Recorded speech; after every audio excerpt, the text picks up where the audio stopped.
买的都是产品本身的质感和体验，跟爱马仕的这双太像了，上脚效果真的完全不输爱马仕那一款，巨多种颜色，那种低调有质感，不张扬，一旦开始买了你就停不下来。其他那个亚麻连衣裙透气吸汗，而且它还凉快，我每次拿出门都会被人问这是什么牌子的，性价比惊人，他们家也是价格超级亲民，我真的就几十块钱，一件可能是2、3千刀，一个是39美金，同样的装满，搬动起来手感更舒适。Hello， 北美严选来了，今天这期分享的都是我最近买到之后觉得哇塞也太值了，用了一段时间之后又会觉得幸亏当时买了。那我现在买东西越来越看上身舒不舒服，用着趁不趁手，我有没有付太多钱给品牌溢价。今天绝对都是严选好货。首先呢是 Queen 他们家绝对是北美的网易严选，它其实是个互联网品牌，就是我们平时买的大牌呀，价格里面很大一部分其实都是品牌溢价广告投入，还有一些这种零售渠道的层层加价。那 Queen 它是直接把这部分省掉，同样的面料，同样的工艺，又是比较接近它的原本的成本的。上次我记得我开玩笑说，他们宣称没有中间商赚差价，他们就是中间商在这赚差价，只不过他们赚的可能比较少。可以说卖的每一样单品，如果你在同样的品牌去买到同样材质的，肯定是要贵很多的。我最推荐的就是他们家的亚麻系列，当然纯棉也很好。我先说亚麻，比如夏天你肯定天天穿，德州这种又热又晒的地方，亚麻真的是救命的，它透气吸汗，而且它还凉快。那 Queen 的亚麻，它的料子都是经过软化处理的，就是它上身是那种柔软不刺的，虽然大家都说是100%的 linen， 但是上身的感觉是不一样的。熨完之后也是质感也是非常好的，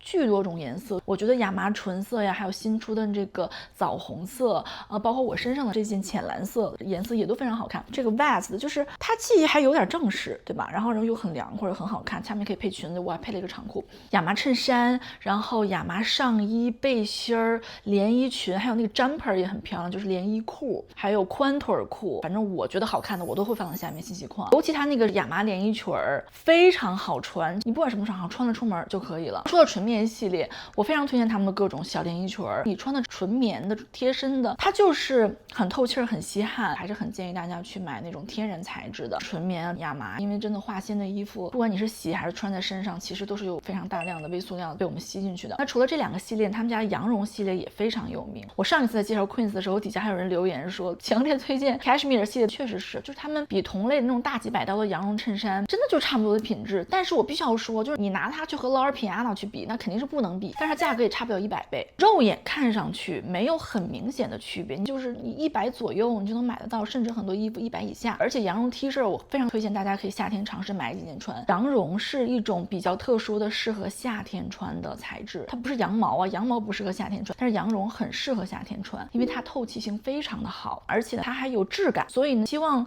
能够在夏天穿出一点特别高级感那种感觉，你可以尝试一下羊绒衫，他们家有很多那种短 T 也很好看。 OK， 我觉得 Queen 整体来讲是属于那种你一旦开始买了你就停不下来，质量没有任何的问题，很便宜，他们家如果我没记错的话应该是365天的退货，这个至少还是没话说。 OK， 这是 Parisa 王的包包，这个真的我要非常重点推荐，其实它已经噼里啪啦的出现过我之前很多个视频里面了，他们真的是惊艳到我了。我有他们家一共5个包，我最近不是不怎么买爱马仕了吗？之后我就发现一个爱马仕的包能把这些高质感的牌子全系列都买了还有的剩，看上什么颜色包圆，喜欢什么包圆都花不了多少钱。他们家这个设计风格就属于那种低调有质感，不张扬，牌子也不明显，一眼看上去会觉得这怎么那么像 The Row。 那天背着这个包，有朋友说你这是 The Row 吗？怎么这么好看？它其实版型更友好，它更日常，而且是价格连 The Row 的零头都不到。我主要讲他们家2个系列，说实话我就觉得这2个系列好看，别的系列就没太长到我的审美点上，所以这2个系列我就狂买，每一个我都有不同的颜色和尺寸，我可以给你们做一个全方位的对比。首先第一个系列就是他们这个 East West Shoulder Bag， 也是最近特别流行的法棍型的这个包，它没有传统的法棍那么细长，它的容量是比法棍包大很多，它更日常，它有 medium 和 small 2个尺寸，中号是34厘米的，小号是29厘米的，我自己一共有3个，一个是中号的这个黑色的亮面皮，一个是小号亮面皮，还有一个是中号的深色麂皮。我先说皮料的区别，麂皮是我最爱那种质感，因为它自带高级感，它柔软的上身就自带贵气，一背上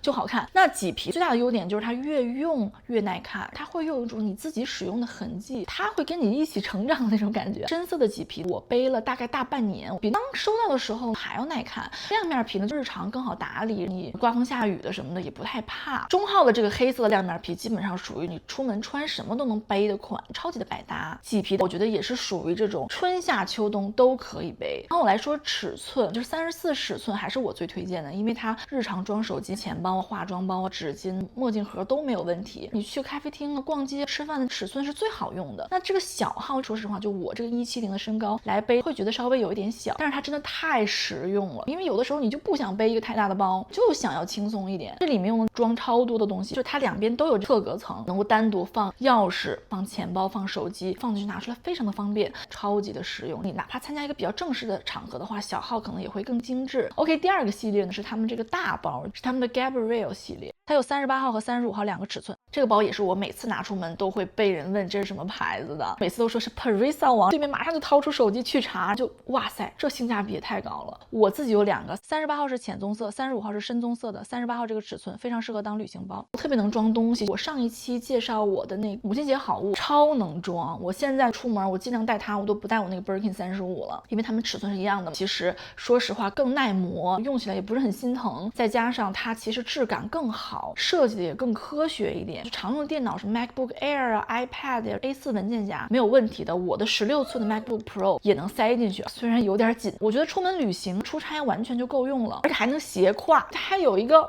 斜挎带儿。浅棕色配这个旅行箱也特别的好看，还有个黑色的亮皮的很好看。我现在还没有，打算再入一个给我老公，这样我们两个出门，我拎这个浅色麂皮的，他就拎黑色的那个亮面皮的，我觉得就特别合适。35号我觉得更偏日常一点，或者是你平时去个咖啡厅工作，你想简单放一个 MacBook Air 带它就够了。虽然它这个包非常的软，但它结构是硬挺的，它能够 hold 得住形状，不会是软塌塌的，就是柔中带刚那种感觉。这系列的设计细节非常值得说，它的包的内部首先有个大的主隔层，然后它加一个拉链口袋，外边的两侧就跟那个 East West 包差不多，也是有两个超大的外置的口袋，你可以放手机、卡包或者放点文件，这种经常拿的东西，也是非常懂日常用包的人。尤其包越大越有这个问题，你不想把这个包翻个底朝天再拿出来。所以我觉得整体来讲 Parisa 王这个牌子真的属于那种你一旦开始买了，你就会反复买的那种类型。如果你最近要物色一个不是太张扬的，但是质感设计都非常能打的包，你真的可以去他们家看一看，这两个型最好看。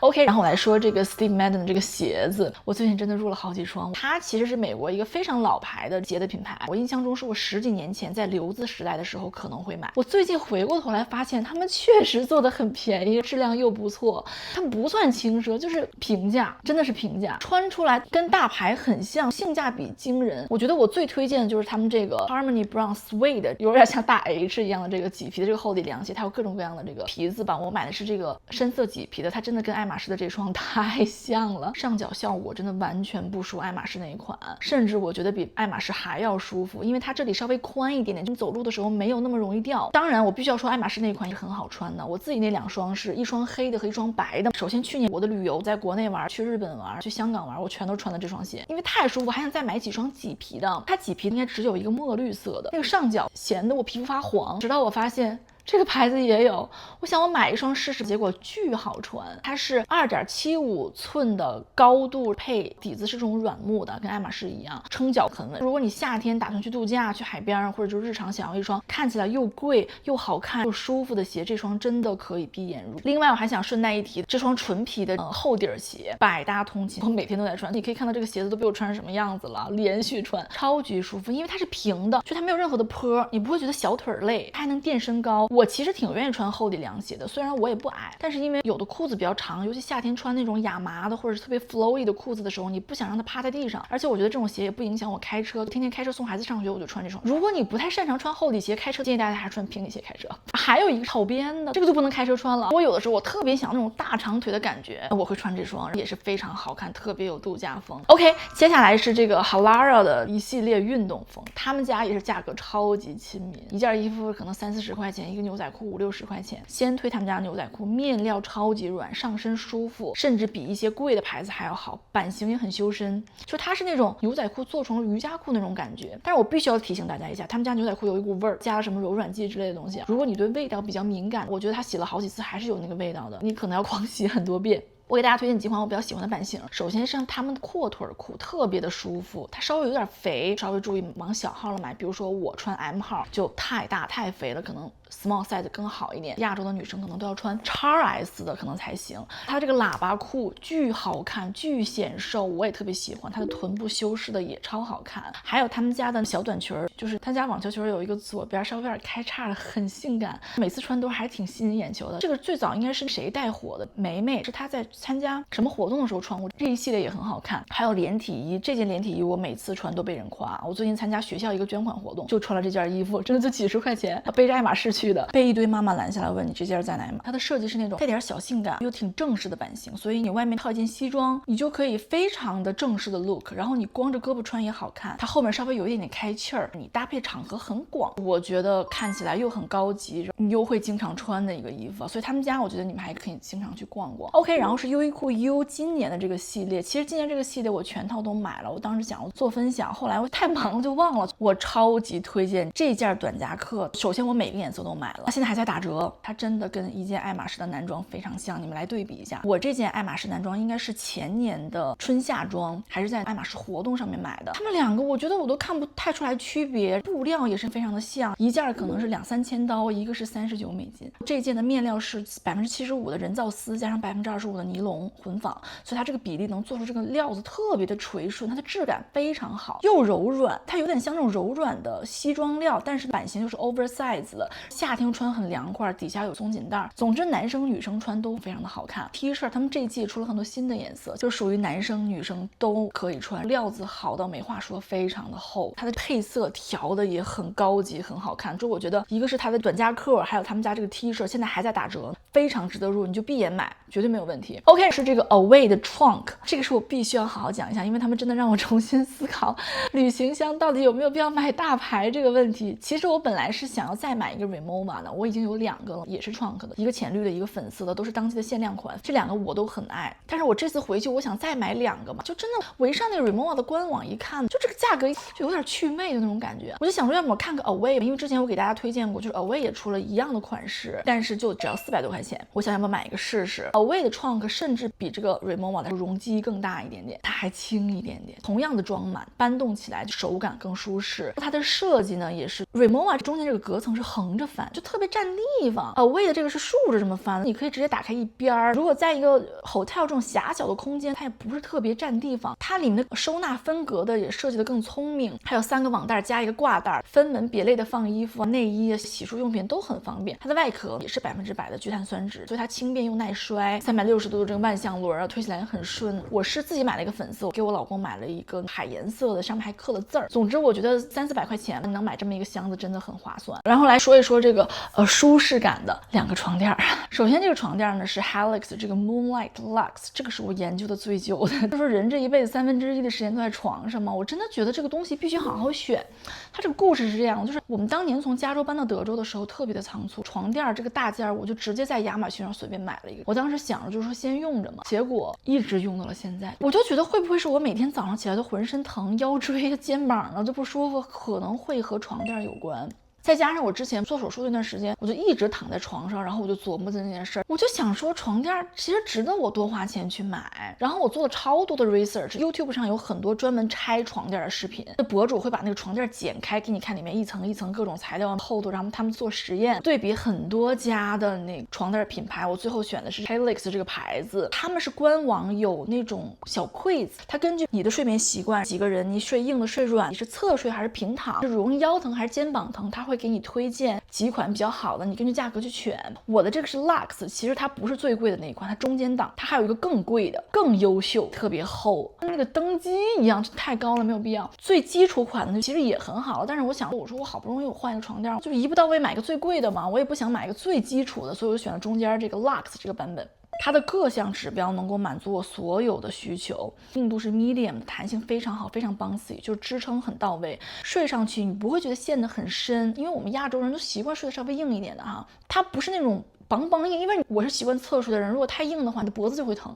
它是有支撑的，你不会陷得很深，身体的每一个部位都会被托住，这个感觉是我之前的床垫从来没有给过我的。然后它有一个叫 Ergo Aligned Layer， 是加强腰部的支撑，它这个原理特别好。我们身体的重量分布是不均匀的，腰部和臀部是最重的。你的床垫如果支撑力是均匀的话，你重要的部位就会下陷得多，会被压出一个不自然的一个曲度，然后时间久了你肯定会腰酸。所以它这个 layer 这个设计呢，就相当于中间给你多了一层保护，你睡觉起来之后你就不会觉得腰疼了。如果你不想买这么贵的床垫的话，你可以直接买一个 topper， 就加这么一层。他们家现在因为床垫是有7折的，真的很划算了。毕竟你一个床垫，我觉得能再睡个10年吧。然后它能给我解决我浑身疼这个问题的话，其实也挺好的。他们是有那种白手套服务，就他来了之后把你的床垫拖走，然后给你安上，应该不是30天就是60天。如果你觉得不满意的话，你可以换。然后是一个给小朋友的床，他们叫 Nestic， 其实是给小孩和小孩的，其实也很适合我儿子，因为我儿子原来那个汽车床是他从3岁的时候买的，他其实 suppose 就睡到8岁，但是一直以来他很 attached to 那个床，就关键那个汽车床它不科学，你想他要靠着看书的话他靠不了，然后边都是塑料的，硬邦邦的，然后经常磕到头。可能也是因为我儿子睡觉喜欢包裹感，他喜欢有边界感的床，我就根据这种设计找了一圈，就找到了这个牌子。它的品牌的卖点就是各种无毒配方，然后材质都是经过严格认证的，没有那种什么有毒的什么奇怪的化学物质，比你在亚马逊上随便买一个小孩床要靠谱的很多。这个床的最妙的设计在于它非常低，它几乎贴地，你可以里面加一个 foundation， 你也可以不加，就你直接放上一个 mattress， 你完全不用担心小孩子摔下来。我也非常推荐大家看看那个 Helix 床垫，他们床垫真的很适合小孩子，尤其长身体的小孩。然后它床的边缘也是软软的，所有地方都是软的，他半夜翻身啊，还早上爬下来就是掉下来没有问题。我儿子他每天早上起床，他要从那个床直接滚到地上，一般小孩可能没有这个需求。我跟我老公躺上去都没有问题，因为它就是这种传统 twin size 的床垫嘛。然后它这个床罩也是可拆洗的，跟我们家那个 Nuggets 这个颜色也很配，选的这个绿色的。我计划再给妹妹买一个粉色的。总之呢，我觉得这是我最近买到了一个我觉得特别好的东西。其实我儿子屋子里面东西都没有特别贵的啊，但是我一定要给他买真的适合他的。我在他的房间也新添置了一个 Dyson 的这个最牛逼的空气净化器，因为他鼻子不是特别好。然后 Dyson 也买了那个最好的那个灯，但是其他的那种普通家具就全系列都给他买宜家的，他也很喜欢。总之我觉得小孩子用的东西就是以实用性为主吧，然后功能性呢尽量给他买强一点的。然后如果大家感兴趣这种小孩子房间里面的好东西的话，我也可以分享，因为我也踩过很多雷啊，然后也有一些买了觉得特别值的东西。OK 了，那今天的分享就先到这里了。就是我觉得这些都是属于回头来看买的都是产品本身的质感和体验，没有为 logo 多付1分钱，我自己用都是觉得哇靠，这钱花的值。那所有的产品的这个链接呢，或者有折扣码的话，我都会放到下面。觉得北美严选这个系列呢，我也希望一直的做下去。那如果你对其他东西感兴趣的话，也可以给我留言啊，欢迎你可以关注我的 Instagram Story 啊，我每天都会更新 Story， 还有我的微信群。那我们就下期见啦，拜拜。